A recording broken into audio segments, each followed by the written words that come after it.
കാണുന്ന സംഭവങ്ങളൊക്കെ കണ്ടോ, കുറെ മരങ്ങളൊക്കെ ഇങ്ങനെ കുത്തി നിർത്തിയേക്കണ പോലെ നല്ല ഡിസൈനിലൊക്കെ ചെയ്ത് വെച്ചേക്കണത്.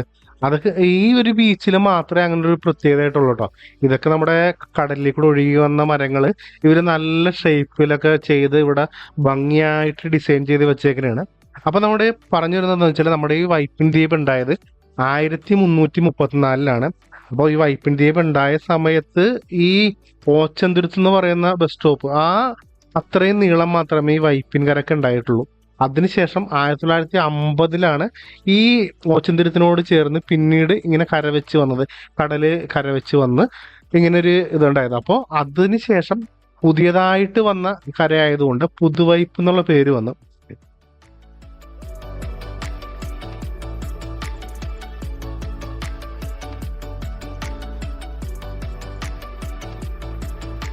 നമ്മുടെ പുതുവൈപ്പ് ലൈറ്റ് ഹൗസിൽ നിന്ന് വൈപ്പിൻ ബോട്ട്